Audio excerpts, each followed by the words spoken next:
안녕하십니까. 이성훈TV의 이성훈입니다.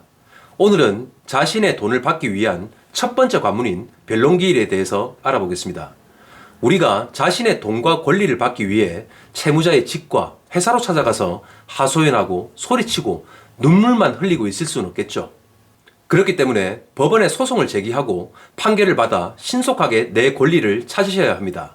그런데 사실상 일반인들이 평생 몇 번 가보지도 않은 법원에서 그리고 법정에서 자신의 주장을 법적으로 또 논리적으로 주장하기에는 현실적으로 참 힘들 것입니다. 그래서 변호사분들을 선임해서 대신 사건을 진행하기도 합니다. 그런데 정말 많은 분들이 수백만 원, 수천만 원 비용이 들어가는 변호사 선임을 하는 것이 요즘 같은 힘든 시국에는 더욱더 경제적으로 힘들 것입니다. 그리고 내 사건이 큰 금액도 아니고 그렇게 어려운 사건도 아닌데 많은 돈을 써서 의뢰하는 건 부담스럽다고 생각하는 경우가 정말 많습니다. 최근에 일을 진행하다 보면 채권자분들이 정말 많이 물어보시는 것 중에 하나가 법원에 소송을 진행을 하면 판결이 얼마 만에 나오냐고 정말 많이 물어보십니다. 이건 당사자가 얼마나 소송을 현명하게 잘 진행하느냐에 따라 수개월이 걸릴 수도 있고 많게는 수년이 걸릴 수도 있다는 겁니다. 그 많은 시간 동안 겨우겨우 판결을 받았는데 내가 돈을 받을 채무자는 사정이 더 힘들어지고 재산은 아무것도 없고 행방불명까지 됐다고 하면 힘들게 받은 판결문은 무용지물이나 똑같겠죠. 그렇기 때문에 신속하게 승소 판결을 받는 것이 채권 회수의 승패를 좌우하게 되는 첫 번째 관문이 될 것입니다.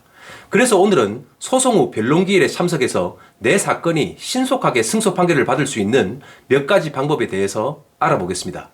얼마 전 채권자분이 공사 대금을 받지 못해서 저희 회사로 의뢰를 하셨죠. 채무자 측과 합의가 되지 않아 결국 소송을 진행을 했습니다. 채권자분은 채무자에게 공사 대금을 받지 못해서 돈도 없고 하도급 업체들의 빚독촉으로 인해서 회사도 거의 부도가 나기 일보 직전이었습니다. 그런 상황이다 보니까 변호사를 선임할 경제적인 여유도 없었죠. 그래서 법무사를 통해서 돈을 받기 위한 소장이 제출되고 소송 사건이 진행이 되었습니다.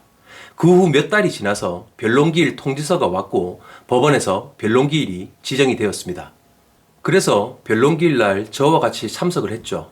그리고 시간이 되어서 저와 같이 법정에 들어갔습니다.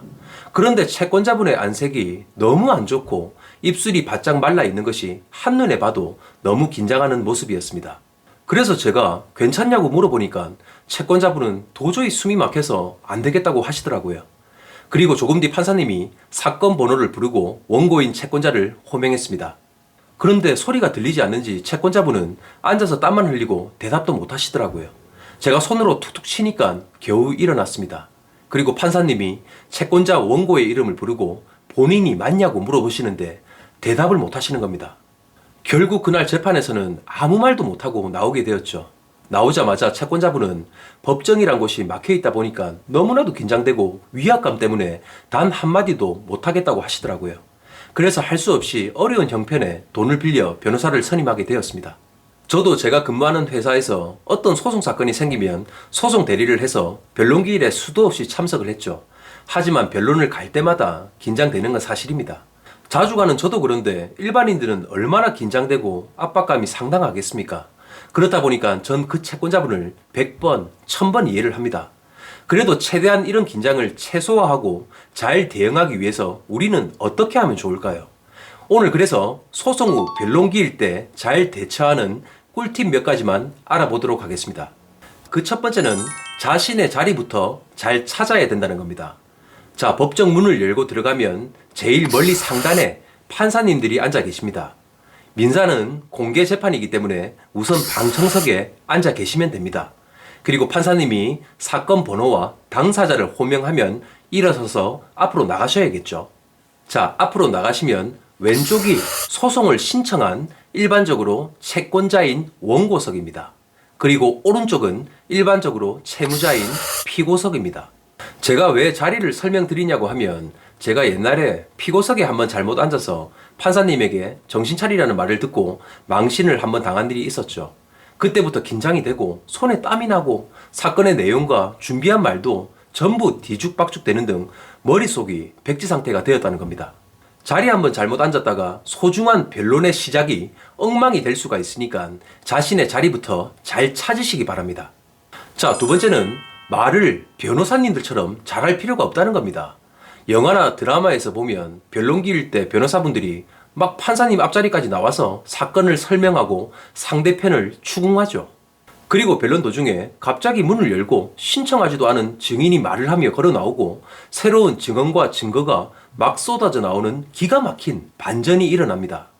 하지만 현실에서는 말도 안 되는 얘기입니다.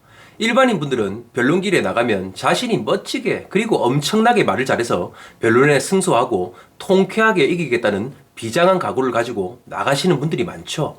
하지만 막상 변론기일에 참석하면 자신의 사건에 주어진 시간은 3분도 채 안 된다는 겁니다. 변론 전에 제출한 준비서면 등으로 판사님들은 물어볼 몇 마디만 질문하고 당사자들은 단답형으로 짧게 대답하고 끝나는 경우가 대부분입니다. 엄청난 말빨로 소송 사건을 이기고 하는 건 법정 증거주의를 채택하는 우리나라에서는 있을 수가 없는 일입니다. 10분에 몇 건씩 사건을 처리하는 재판부 입장에서 내 사건을 그렇게 관심 있게 그리고 거기에 매달려서 절대 진행하지는 않습니다. 세 번째는 내 사건이 무슨 사건인지도 모르는 채권자분들이 많다는 겁니다. 일반적으로 생업에 종사하시는 채권자분들이 소장을 작성하고 소송사건 중간중간에 준비서면을 잘 작성해서 법원에 제출하는 것은 현실적으로 힘듭니다. 그래서 법무사 및 변호사 사무실을 통해서 의뢰를 많이 하시죠. 그런데 사건만 의뢰해놓고 내 소송사건의 청구 취지를 한 번도 읽어보지 않은 분들이 엄청나게 많다는 겁니다. 최소한 내 사건의 소장이 어떻게 작성되고 어떤 취지로 법원에 제출되었는지 꼭 확인을 하셔야 합니다. 그리고 상대방이 제출한 답변서나 준비서면도 읽어보고 내가 어떻게 대응할지 준비를 하셔야 합니다. 그걸 읽고 검토하기를 몇 번 하시면 변론기일 때 판사님이 무엇을 물어볼지 어느 정도 알 수 있다는 겁니다. 왜냐하면 어차피 판사님도 원고 피고가 제출하고 다투는 쟁점에 대해서 물어보는 거지 다른 사건을 물어보진 않을 테니까요. 자, 그리고 네 번째는 특히 민사소송은 선악을 다투는 문제가 아니라는 겁니다. 변론기일 때 참석해서 사실과 증거로 판단하여 신속하게 승소를 받기 위한 대응을 하셔야 합니다. 제가 채권자분들하고 변론기일에 수백 번 이상 같이 가본 결과 거의 90% 이상 분들은 감정에 치우쳐서 나는 착한 사람이고 채무자는 나쁜 사람이다 라는 식으로 말씀을 많이 하십니다. 나는 억울하고 저놈은 사기꾼이라며 화를 내고 법정에서 채무자한테 욕설을 하는 사람까지 봤습니다. 답답한 마음이야 잘 알겠지만 법정에서 화를 내고 언성을 높이면 과연 도움이 될까요? 3분도 안 되는 변론 시간을 그렇게 헛되게 써버리는 것이 말이나 되겠습니까? 생업에 다들 바쁘고 힘든 시간을 뺏어 왔는데 그런 쓸데없는 말로 변론이 지연되고 계속적인 속행으로 인해서 금방 끝날 사건이 엄청나게 길어진다는 겁니다. 자신이 그렇게 해놓고 법원을 나오면서 법원이 내 얘기를 들어주지 않는다고 우리나라 법원 탓, 판사 탓, 세상 탓을 하시는 분들이 엄청나게 많습니다. 그건 자신이 법원에 뭐하러 왔는지 분간을 못 하시는 분들입니다. 자, 다섯 번째는 변론 중에 제발 좀 판사님의 말을 끊지 마십시오. 변론하는 중에 판사님이 말을 할 때 말을 끊고 끼어드는 행위를 하시는 분들이 생각보다 엄청나게 많다는 겁니다. 본인은 아니라고 생각해도 막상 가면 이렇게 하시는 분들이 정말 많다는 거죠. 하지만 절대 그렇게 하시면 안 됩니다. 이건 그냥 구박만 받고 매너가 없는 경우로 낙인 찍히고 미운털이 박혀서 자신에게 불리하게 사건이 돌아갈 수도 있습니다. 설령 틀린 부분이 있다고 하더라도 말을 다 듣고 그 부분을 메모를 하십시오. 그리고 답변의 기회가 왔을 때 답변을 하시고 혹시 시간이 부족하거나 못한 말들이 있다고 하면 추후에 준비서면을 제출하시면 됩니다. 그러니까 제발 그 현장에서는 흥분을 하지 마십시오. 자, 여섯 번째는 채무자인 피고가 말하는 내용을 들어보시라는 겁니다. 채권자분들 중에 피고가 답변할 때 거짓말하고 있다고 성내고 욕하고 소리를 지르는 경우가 정말 많습니다. 아니, 원래 사람은 자기 유리한 대로 해석하고 말하는 것이 당연합니다. 특히 법원에서는 더더욱 그렇겠죠.